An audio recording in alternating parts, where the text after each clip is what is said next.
बिस्मिल्लाहिर्रहमानिर्रहीम, अस्सलाम वालेकुम। आज बहुत अरसे के बाद पुरसकून लाहौर में एक दफ़ा फिर दहशत की गूंज सुनी गई है। बहुत अरसे के बाद एक हैवी बॉम्ब ब्लास्ट होता है, और ये मैं लाहौर के किसी नॉर्मल इलाके की नहीं बल्कि एक बहुत ही पॉश इलाके की बात कर रही हूँ, जो है जौहर टाउन। अपेरेंटली अगर हम माने तो बैरूनी दुश्मन, जी हाँ, बैरूनी दुश्मनों ने 30 किलो धमाका खेज मवाद जौहर टाउन जैसे पोश इलाके में ले जाने की जुर्रत की और कर दिखाया। अपेरेंटली टारगेट पाकिस्तान में जो हाफिज सईद हैं, जिनकी कलअदम तंजीम है, वो थे, लेकिन क्योंकि उनके घर के बाहर एक पुलिस पिकेट थी and as per the police chief Inam Ghani साहब, बचत हो गई। लेकिन जो बड़ा सवाल है वो ये है कि फिर भी 30 किलो जो बारूदी मवाद है वो जौहर टाउन तक, सेंटर ऑफ लाहौर, एक पोश इलाके पे पहुंच गया। हाफिज सईद, उनकी तंजीम क्योंकि पाकिस्तान में बैन है, लेकिन उनका पाकिस्तान को कोई नुकसान उस तरह से नहीं है। लेकिन भारत की अगर मैं बात करूं तो भारत के लिए वो मोस्ट वांटेड हैं, भारत के हाई टारगेट में हैं। और ऐसे में अगर इस किस्म की कार्रवाई का 30 किलो मवाद का पूरे तरीके से इस्तेमाल होना हो जाता तो जो नुकसान होता वो मेरी आपकी सोच से बहुत बाहर है। अभी भी बहुत से लोग जा बहक हुए, बहुत सा नुकसान हुआ, लेकिन अपना जो बड़ा सवाल है वो अपनी जगह पर बरकरार है कि ये सब कैसे हुआ। इन तमाम मुद्दों पर बात करेंगे। इसके अलावा पाकिस्तान की सियासत के हवाले से भी बात करेंगे। आज मरीम नवाज साहिबा की भी हेयरिंग थी इस्लामाबाद में, उन्होंने भी आज मीडिया से गुफ्तगू की, उस हवाले से भी बात करेंगे। और लाख कोशिशों के बावजूद, 6 महीने जेल में रहने के बावजूद, ख्वाजा आसिफ साहब जो कि PMLN के ऑपोजिशन से उनका ताल्लुक़ है, बड़े जयद उनके एक लीडर हैं, कारकुन हैं, उनको आज ज़मानत मिल जाती है। अभी वो बाहर आए नहीं हैं, लेकिन ऑब्वियसली एक और जो नाकामी है वो नाब को और हुकूमत को सहनी पड़ी है। इन मुद्दों पर भी बात करेंगे। लेकिन आज के पैनलिस्ट मैं आपके सामने रख देती हूँ। मुझे ज्वाइन कर रहे हैं जी अली परवेज़ मलिक साहब, सिटिंग MNA हैं, पाकिस्तान मुस्लिम लीग नून को रिप्रेजेंट कर रहे हैं ऑपोजिशन बेंचेस से। अस्सलाम वालेकुम, खुश आमदीद। मुझे ज्वाइन कर रही हैं जी शहला रज़ा साहिबा, सिटिंग MP हैं, पाकिस्तान पीपल्स पार्टी को रिप्रेजेंट कर रही हैं। मुझे अब से थोड़ी देर में मुसर्रत चीमा ज्वाइन करेंगी, तर्जुमान है पंजाब हुकूमत की, सिटिंग MP हैं। लेकिन आज के शो का आगाज़ एज पर सीनियरिटी में शहला रज़ा साहिबा से आगाज़ करना चाहूँगी। शहला साहिबा, पाकिस्तान की सियासत एक तरफ, पाकिस्तान के अंदरूनी इख्तलाफात एक तरफ, पाकिस्तान के अंदरूनी दुश्मनियाँ एक तरफ, सियासत दानों की दुश्मनियाँ एक तरफ, पॉलिटिकल पार्टीज़ की राइवलरी एक तरफ, लेकिन आज जो एक बैरूनी दुश्मन ने हमला करने की कोशिश की बहुत अरसे के बाद लाहौर में, ये कैसे हुआ और क्या हम इसका सद्देबाब कर पाएंगे फॉर एवर?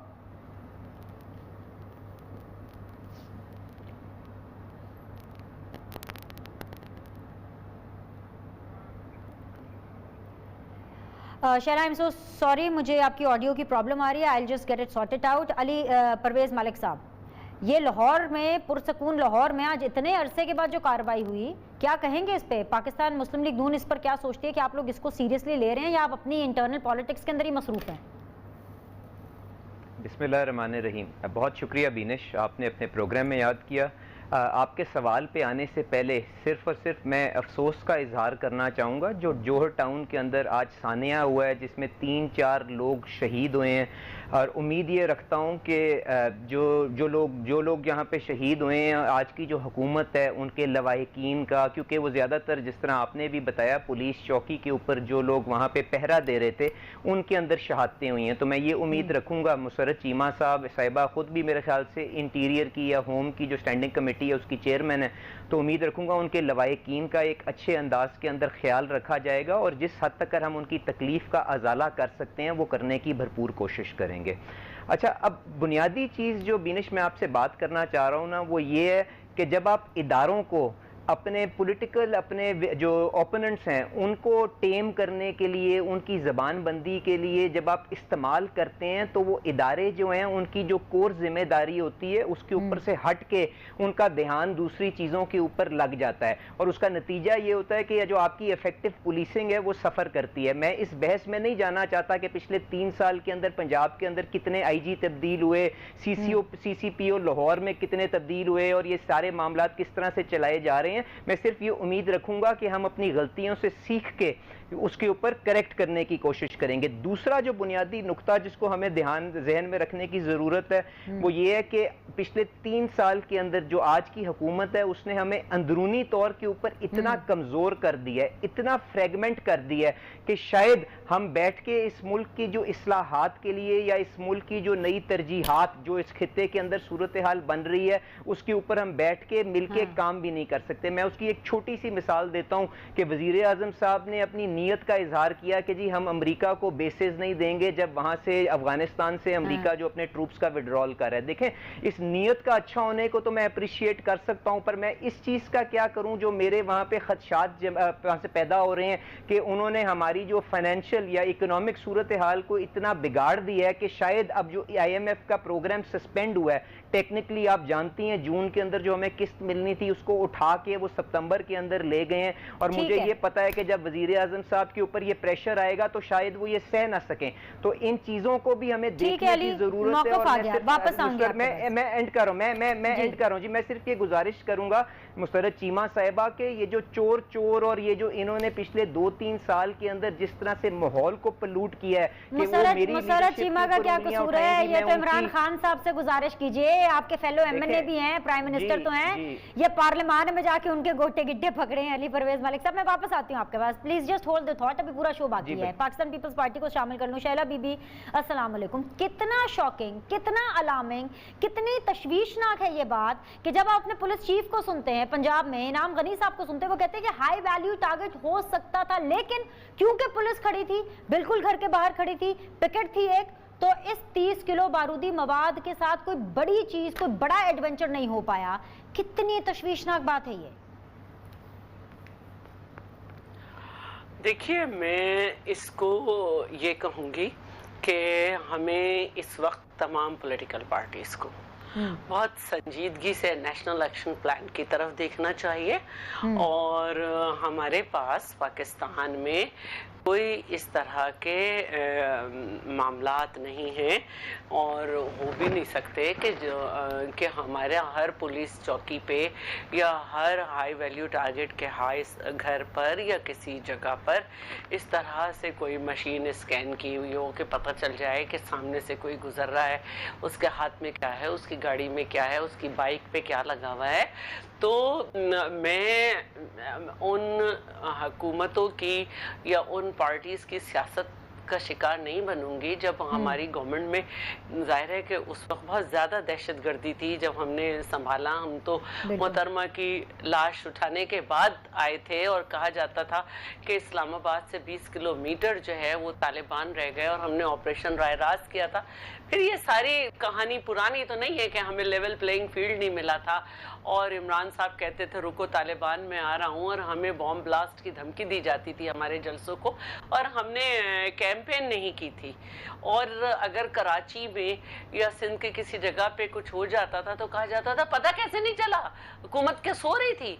देखिए, जो जितना हमारे यहाँ ट्रैफिक है, जितना हुआ, इस तरह से हर आदमी की, हर गाड़ी की तलाशी नहीं ली जा सकती। मैं यहाँ आके ये ब्लेम नहीं कर सकती इतनी जिम्मेदार जगह पे बैठ के, लेकिन मैं ये समझती हूँ कि आप 100 दफ़ा बिल्कुल सही आईजी लगा लें, सही पुलिस हो, लेकिन अगर कोई शख्स जो है वो अपनी जान की हथेली पे, जान को हथेली पे रख के सामने वालों को मारने आ रहा है तो आप उसको कैसे रोक सकते हैं। तो मैं सलाम करती हूँ उन पुलिस को जिन्होंने आज ह्यूमन शील्ड अपनी प्रोवाइड की और अपनी जान दी, और वो बहुत सारा टारगेट जो वो अचीव कर सकता था उन्होंने उसको रोका। और अब हमें बहुत संजीदगी से ये देखना होगा कि वहाँ तालिबान की जो बढ़ती हुई सूरत हाल है, 37 से ज़्यादा जो उनके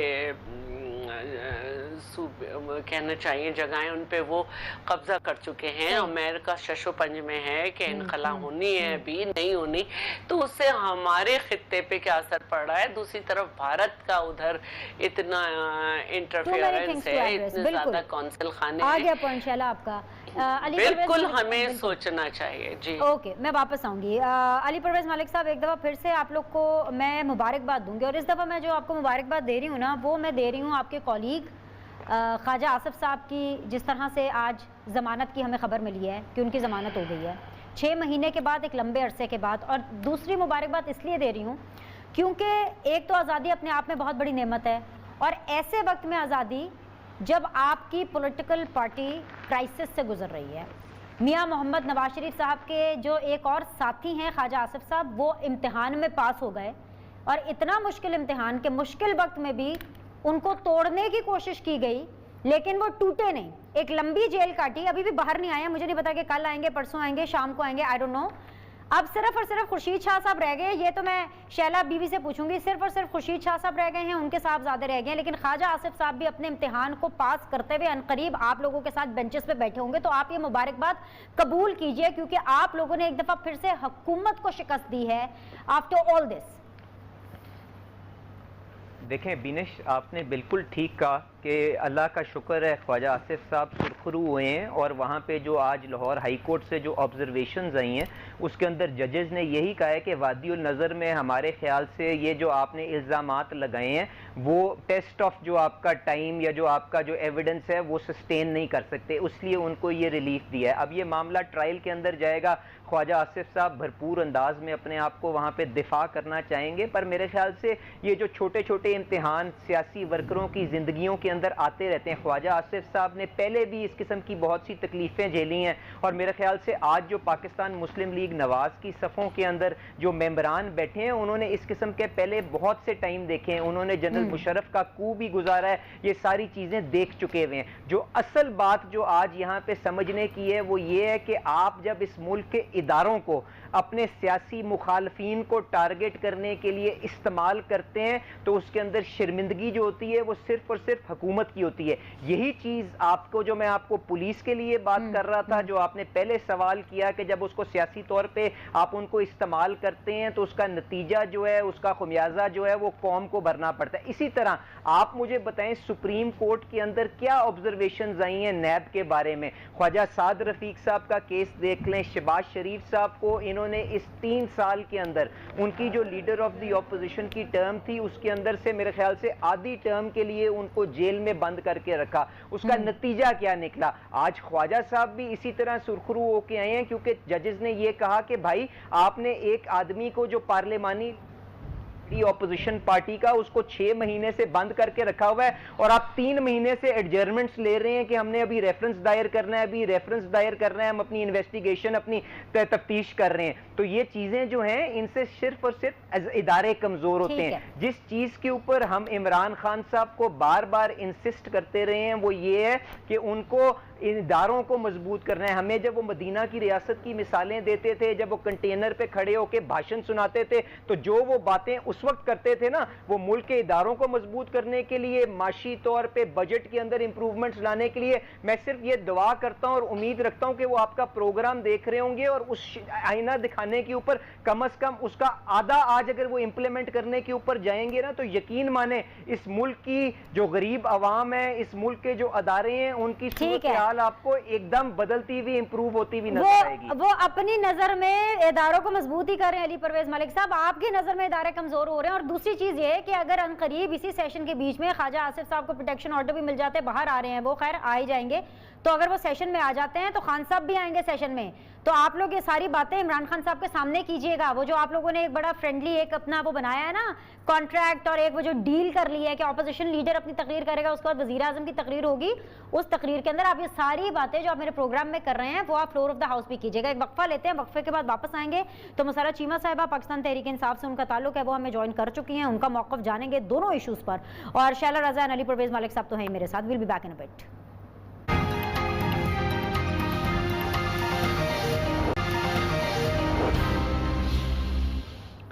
ब्रेक के बाद जो आप लोग को खुशामदीद कहते हैं, शैला रज़ा, अली परवेज़ मलिक एंड मसर्रत चीमा साहिबा मेरे साथ मौजूद है। मसर्रत चीमा साहिबा, सबसे पहले तो खुशामदीद। अफसोस आपसे कि आज बहुत अरसे के बाद पुरसकून लाहौर में जिस तरह का वाक़या हुआ, it was in a very very bad taste. और मुबारकबाद इस चीज़ की मैं आपको दूंगी क्योंकि मुझे इनाम गनी साहब बता रहे थे कि भाई हाई वैल्यू टारगेट हो सकता था, 30 किलो बारूदी मवाद था, लेकिन बचत हो गई। बिस्मिल्लाहिर्रहमानिर्रहीम। बहुत शुक्रिया बेनिश, आई एग्री विद यू बेनिश, बहुत अफसोसनाक वाक़या था। और बड़ी देर के बाद हमने जो पीसफुल इन्वायरमेंट को एंजॉय करना भी शुरू किया था, तो जिस तरह से दुश्मन ने टारगेट किया, मैं खुशी इसलिए नहीं कह सकती बिनिश के, चाहे हाई वैल्यू ऑफ कोर्स जो उनके इरादे थे उसमें वो अचीव उन्होंने नहीं किए, लेकिन बड़ी कीमती, जिसमें 6 साल बच्चा भी था और बड़ी कीमती मासूम जानों का ज़िया हुआ जो किसी लेने देने में नहीं थे। और मेरा तो ये मानना है कि शायद अब इनका टारगेट इंसान ही होते हैं, वो हाई तो वैल्यू वाले हों या वैल्यूलेस, तो कोई भी ह्यूमन लाइफ नहीं होती। तो अगर उस हिसाब से देखा जाए, हाँ, इसको इस पैराए में ज़रूर देखा जा सकता है कि जो क्वांटिटी उसमें इस्तेमाल हुई है ना, जो एक्सप्लोसिव मटेरियल और जितने केजी का था और जो बाल बेरिंग थी, उनसे अंदाज़ा होता है कि इससे अगर खुदा ना खास्ता किसी रश वाली जगह पे ये होता तो उसमें बिनिश बहुत ज़्यादा कीमती जानों का ज़िया होता। अगर हम इस पॉइंट ऑफ व्यू से देखें तो चलें, ये कहा जा सकता है कि शायद ज़्यादा जाने उस तरह से जो उनका टारगेट होगा, लेकिन अनफॉर्चुनेटली बड़ा ही घरों को नुकसान पहुंचा है। 4 फुट से भी ज़्यादा गहरा गड़ा हुआ है और जो इंजर्ड लोग हैं वो बहुत सीरियस हैं और हमें उनके लिए भी दुआ करनी चाहिए और खराज तहसीन, खराज अकीदत पेश करना चाहिए हमारी first line of defence police, और उनके भी बहुत ज़्यादा लोग ज़ख्मी हुए। और आगे हमें इनकरेज करना चाहिए बिकॉज 65 जो सिक्योरिटी थ्रेट्स थे और ये अलर्ट था ऑलरेडी। आपको मैं बताऊं, चूँकि अभी हमारी जो पंजाब असेंबली की बिल्डिंग है वो भी चूँकि अभी इनॉग्रेट हुई है, तो उसमें भी बिनिश हमें बहुत ज़्यादा मतलब ये था अंदाज़ा, सिक्योरिटी अलर्ट थी कि शायद इस तरह की मतलब र्यूमर्स थी कि कोई गड़बड़ है। लेकिन बहरहाल बहुत ज़्यादा अफसोस और दुख के साथ कहना पड़ता है कि FATF का भी मामला जब भी होता है तो कोई ना कोई इस तरह का सैड और बैड इंसिडेंट ज़रूर हमारे दुश्मन कराते हैं। लेकिन इंशाल्लाह हम आवाम को, मीडिया को, जो भी इसकी बैकग्राउंड्स सामने आई आफ्टर इन्वेस्टिगेशन, और पाकिस्तानी मीडिया को मैं इसलिए अप्रिशिएट करूंगी कि वो इंडिया की तरह, वो तो एक कबूतर भी आता है तो पाकिस्तान पे डाल देते हैं, तो हम जिम्मेदारी का मुजाहरा करेंगे जब तक हमारे पास कोई सॉलिड एविडेंस नहीं होगी। हम इंशाल्लाह जिम्मेदारी का मुजाहरा करके अवाम को बेजा वो तकलीफ में नहीं डालेंगे। लेकिन आज जो है नैब ने कुछ खास जिम्मेदारी का मुजाहरा नहीं किया, वो एक और अफसोस आपसे करना है कि आपकी इतनी कोशिशों के बावजूद ख्वाजा आसिफ साहब की तो जमानत हो गई। मतलब क्या ये निज़ाम अदल पे, निज़ाम इंसाफ पे एक थप्पड़ नहीं है, एक तमाचा नहीं है? ये तो नाइटमेयर है आज पाकिस्तान तहरीक इंसाफ के लिए। आप लोग को नींद कैसे आएगी आज? I totally disagree with you बिनिश। उसकी वजह यह है कि ये जो तरीकाकार है ये हमारी ऑनरेबल ऑपोजिशन का है, बिलखुसूस PMLN का है कि जिस दिन उनकी फेवर में फैसला होता है उस दिन इंसाफ का बोल बाला होता है, हक और सच की फतह होती है। और जब उनकी फेवर में बात कंप्लीट कर लूँ ना, मैं खुश हूँ ना मैं नाराज हूँ, ठीक है? तो एक नॉर्मल सी चीज़ है, ठीक है? अगर कोर्ट ने जो मुनासिब समझा, जो इदारों ने मुनासिब समझा, हम तो हमेशा इस चीज़ के दाई हैं, प्रोमोटर हैं कि अल्लाह करे कि वो दिन आए जिसमें मैं और आप बैठ के कह रहे हो कि हाँ हमारे अदारे सच में आज़ाद हैं, बाइस डिसीजंस नहीं हो रही और ऐसी हो रही हैं जिसमें सेंस प्रिवेल करती है, जो लॉजिकल होती है। बट अदरवाइज यहाँ पे जो कुछ होता है उस पर हंसना चाहिए, रोना नहीं चाहिए। आपको मजे की बात बताऊं, इसलिए मैं हंस रही थी, मेरी प्लीज आई नहीं, मैं अर्ज करूं कि हमें कोई प्रॉब्लम, हाँ मैं आपको बताती हूँ क्योंकि नैब ने इल्जाम लगाया मनी लॉन्ड्रिंग का। जी, इल्जाम ख्वाजा आसिफ के केस पे, मुझे पता है कोई भी यहाँ पे कानूनी एक्सपर्ट नहीं है, लेकिन मोटी बात करूंगी और पते की बात करूंगी। किकबैक्स और करप्शन का तो इल्जाम था ही नहीं ख्वाजा आसिफ पे। उन पर जो नैब ने इल्जाम लगाया वो था मनी लॉन्ड्रिंग का और आमदन से जायद असासों का। जो फाजिल जज साहिबा थी वो भी परेशान होगी, उन्होंने कहा कि भाई मनी लॉन्ड्रिंग का तो नैब ने कोई सबूत ही नहीं दिया, तो ठग करके जमानत और 3 दफा बेंच भी चेंज हुआ। तो इसमें this is very very alarming कि सबूत ही कोई नहीं और फिर भी आपने 6 महीने ख्वाजा आसिफ जैसे लीडर को अंदर रखा। दैट्स वाई हम कहते हैं कि हम बैठे ऑपोजिशन और हम आए, हम रिफॉर्म्स करें। दैट्स वाई हम कहते हैं कि अगले भी 5 साल अगर इन्होंने चौकों में निकालने और इन्होंने कहना है कि वोट को इज्जत दो के नारे लगाने हैं, तो आए बैठे इलेक्टोरल रिफॉर्म्स करें। क्योंकि हम जिस तरह के काम करें, गवर्नमेंट तो हमारी आ जानी है और इन्होंने फिर कहना रिगिंग हुई है, तो आके उस सिस्टम को फुल प्रूफ कर ले जिसपे इनका ट्रस्ट हो। और जो हम इनको रेकमेंड कर रहे हैं या हमारे पास जो अवेलेबल ऑप्शंस हैं उसमें ये अपनी ऐड करें या उसमें से कुछ चीजें ओमिट करना चाहते करें, लेकिन ये बात तय है कि रिफॉर्म्स इस मुल्क की जरूरत है। चलें, इसको रिफॉर्म्स पे बात करते हैं, बात सुने, आगे बढ़ें और मुझे ये बताएं कि लगे हाथों दिल बड़ा करके खुर्शीद शाह साहब को भी रिलीज कर दें, उनके बेटे को भी रिलीज कर दें। आप हुकूमत में शायद मैं बात नहीं सुनता हूं। आपके इस सवाल में मैं अर्ज करूं, अगर आपको जैसे आपने कहा कि ये नाइटमेयर है फॉर PTI, तो इसका मतलब ये है कि ख्वाजा आसिफ, अगर हमारी मर्जी हो तो फिर ख्वाजा आसिफ आजाद तो ना हो ना। देखें, और अगर हमारी लेकिन मर्जी हो लिमिट तो होती है ना आजाद नहीं हो रोकने की। सकते। आपने तो कोई सबूत ही नहीं, 6 महीने देखिए, रोक लिया अगर हमारी बगैर मर्जी किसी हो- सबूत के, बगैर रेफरेंस फाइल के। 27 मार्च को नैब कह रहा था कि जो हमने रेफरेंस फाइल करना, आज 23 जून को भी नैब अदालत में खड़ा होकर बिनिश, कह रहा मैं है अर्ज करती हमने हूँ। बहुत जल्दी रेफरेंस फाइल करना है। बिनिश, मैं ये जी। कह रही हूँ कि अगर हमारी ख्वाहिशों पे हो तो फिर तो मुझे ये बताएं, अकामा आपके मुल्क का डिफेंस फिर तो सारे अंदर हो, अगर आपने ख्वाहिश पे हो तो। मैं आपको बताती हूँ अली किसी का परवेज भी अंदर हो। नहीं नहीं हाँ। नहीं, मैं शैला बीबी भी अंदर हो। अली परवेज क्यों हो, शैला खुदा ना खास्ता क्यों हो, मैं हाँ। जो कहना चाहती हूँ जिसकी मैं और आप फर्ज करो अगर हम अपने जो हमारे असासे हैं सही। उनकी हम मनी ट्रेल नहीं दे पाती तो फिर हमें बताना तो पड़ेगा ना। देखें, कोई कानून होता है, कोई, ठीक है। तो मैं उस पॉइंट ऑफ व्यू से कह रही हूँ तो फिर तो बड़ा कुछ ठीक हो जाए। बट याद रखें कि केसेस उन्हीं के ऊपर ही हैं जिन्होंने करप्शन की सही। थी, ये इनको खुद भी पता है। शैला रजा जैसे साहिबा। FIA में पेश हुए हैं, सीधे सीधे से सवाल थे कि वो जो रशीद है या मिस्टर जावेद है, जो आपका खानसामा है या आपका ड्राइवर है या आपका मुंशी है, 2-2 अरब रुपए के अमाउंट उनके अकाउंट में कैसे पुरानी आई? बात हो गई। आज मरियम बीबी इस्लामाबाद हाईकोर्ट गई थी, बात करती हूँ। जी। शैला बीबी साहिबा, आपसे भी एक और अफसोस करना है भाई, कराची में लोगों को गैस नहीं मिल रही, कहां से कहां रेट्स पहुंच गए। आप ठीक हैं, खैरियत से हैं, गैस आ रही है, लोड शेडिंग आपके इलाके में तो नहीं हो रही? अभी आपसे बातें कर रही हूँ तो आप देख ही रही हैं कि इस वक्त मेरे ऊपर सिर्फ कैमरे की लाइट है। मेरे घर में लाइट जा चुकी है, सुबह में भी लाइट नहीं होती है और आपके सामने है। लेकिन मैं यहाँ पर जो बात करना चाह रही हूँ वो ये बात करना चाह रही हूँ कि मुसर्रत चीमा साहिबा ये कह रही हैं कि अगर हमारा बस होता तो ख्वाजा आसिफ आज़ाद ना होते, हम तो न्यूट्रल हैं। तो तरीक़ा तो यही है ना कि अपोजिशन को उलझा के रखो ताकि वो जो हैं आपके मामलात जो आप लोग ने कर रखे हैं उस पर बात ना कर सके।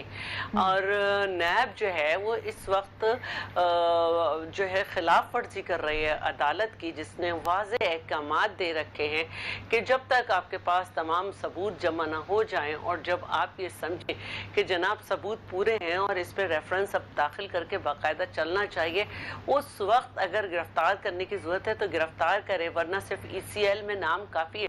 ये अदालत का फैसला आ चुका है। लेकिन ऑपोजिशन के लिए नैब ही है। और जहांगीर तरीन साहब के ऊपर जब मुकदमा आया तो FIA में आया, जबकि मनी लॉन्ड्रिंग उन पे भी है। और फिर हमने ये देखा कि ऑपोजिशन तो शोर मचा रही थी, न्यूट्रल दानिश्वर जो हैं वो भी बात कर रहे थे, लेकिन जहांगीर तरीन ने एक ग्रुप बना के बाकायदा कहा कि उन्हें वजीर आजम से मिलना है, इंसाफ नहीं हो रहा, मिलना है, इंसाफ नहीं हो रहा। फिर ऑफिसर्स बदले गए, फिर वो मिले, फिर यकीन दहानी हुई कि ना आप गिरफ्तार होंगे ना आपके बेटे, अब बजट पास हो जाएगा। तो जहां तक हमारी बात है तो हम भी ये समझते हैं कि खुर्शीद शाह साहब के लिए ये कहा गया था कि इनके ये 13 फ्रंटमैन है। वो 13 फ्रंटमैन जब क्लियर हो गए उसके बाद भी खुर्शीद शाह को नहीं बात की जा रही, बल्कि उनके बेटे को अरेस्ट कर लिया गया। लेकिन जो बहुत सारे केसेस हैं जो कि हुकूमत पे चलने थे, उस पे अभी तक कोई आवाज़ बुलंद नहीं होती, कोई बात नहीं होती। जरदारी साहब की सेहत को सब देखते हैं, लेकिन कहा जाता है कि सिंध में इसलिए नहीं चल सकते उनके मुकदमे कि सिंध में जो ऑफिसर्स हैं, जो मिनिस्टर्स हैं, तो उनको जो है वो कहा, वो उनके गवाह हैं या जो भी हैं, तो इस वजह से इस्लामाबाद बुलाया जाता है। वजीर आला सिंध पे नूरियाबाद प्रोजेक्ट के ऊपर बार बार बुलाया जा रहा है, जबकि नेपरा वहाँ पे विजिट कर चुका है। वो कह रहा है कि इतनी मेगावाट बिजली बाकायदा पैदा हो रही है। और अभी जो मुल्क में इतना बड़ा ब्रेक डाउन हुआ था, उसमें सबसे पहले नूरियाबाद के लोगों ने उसे सही किया। यूनिट की कॉस्ट 10 रुपए, लेकिन क्या किया जा सकता है, क्योंकि मनमानी अपनी करनी है। देखिए, पाकिस्तान ठीक है कि सेलेक्ट करके लाया गया है, लेकिन मैं एक इस्तदा करूंगी कि पाकिस्तान को तजर्बागाह नहीं बनाया जाए और पाकिस्तान के अवाम गिने पिग्स नहीं है कि जब आपका दिल चाहे किसी को भी बिठा दें। बड़ा जुल्म है अवाम पे। इस वक्त आपको ये मालूम होना चाहिए कि चीनी और आटे की मद में जो बाजार में चीनी दस्तयाब है और आटा दस्तयाब है, आटे पे 30 रुपए और चीनी पे 37 रुपए ज्यादा जो हैं वो लिए जा रहे हैं। 24 जून से मुल्क भर में जो फ्लावर मिल्स एसोसिएशन है वो एहतजाज करने वाली है। और मुल्क भर में ये एहतजाज होगा, क्योंकि हमें वैसे बताया कि जी बजट के अंदर कोई टैक्स नहीं लगा, लेकिन वो कह रहे हैं कि जी चोकर पर 17% टैक्स लग गया है, घरेलू सिलेंडर 1860 रुपये का हो गया। सर्दियों की बात नहीं कर रही, गर्मियों की बात कर रही हूँ, लेकिन ये सब बहुत ज़रूरी है। लेकिन आज मरियम नवाज साहिबा इस्लामाबाद हाई कोर्ट भी गई, वो भी बहुत ज़रूरी है, और ख़ास तौर पर पाकिस्तान तहरीक इंसाफ के लिए तो बहुत ज़्यादा ज़रूरी है। उसके ऊपर भी हम कॉमेंट लेंगे। एक छोटा सा वक्फा, will be back in a bit.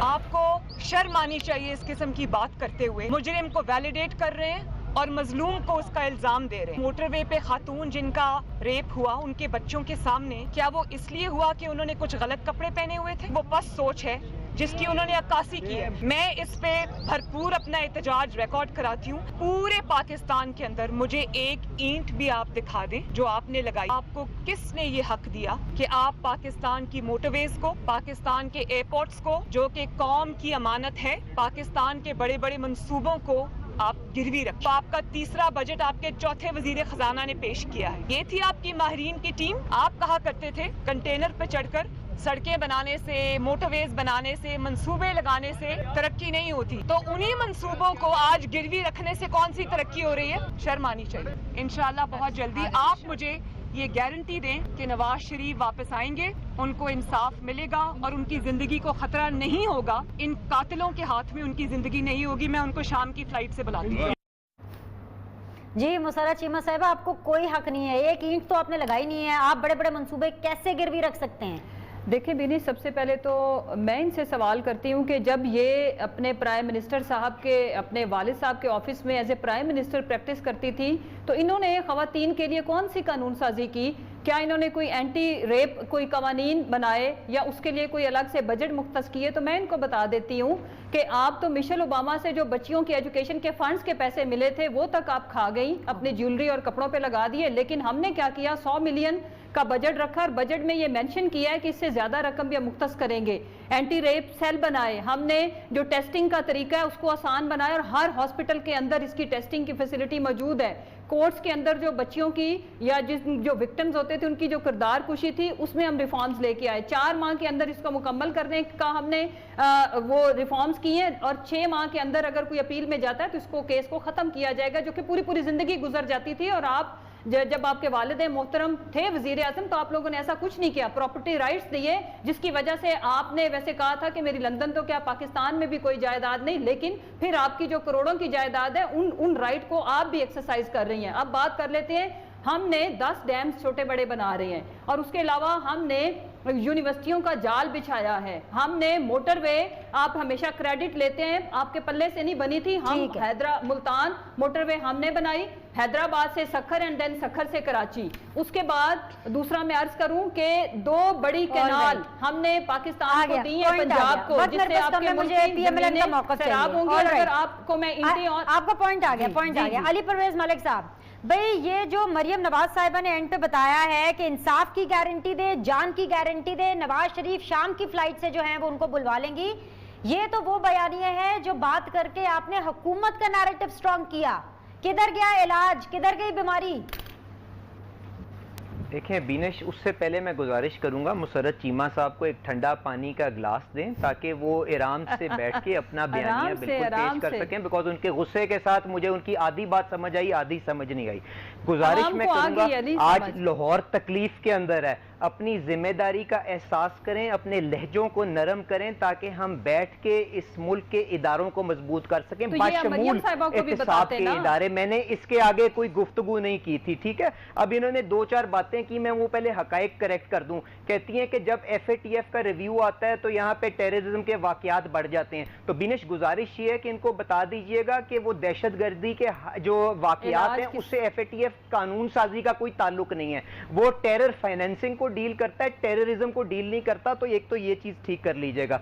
दूसरी कहती हैं कि पाकिस्तान मुस्लिम लीग नवाज वो पार्टी है कि जिसके ऊपर जब मर्जी के फैसले आए तो मिठाइयां बांटते हैं वरना एहतजाज करते हैं। तो आप मुझे बताइएगा, अनफॉर्चुनेटली शैला रज़ा साहिबा, बड़ी माजरत के साथ कि आपको इतनी गर्मी में बैठकर शो करना पड़ा। अल्लाह ताला आप लोगों के हाल पे रहम करे, हमारे हाल पे भी रहम करे और ये लोड शेडिंग खत्म हो। तीनों मेहमानों का बहुत शुक्रिया। आप लोगों से इंशाल्लाह मंडे को मुलाकात करेंगे।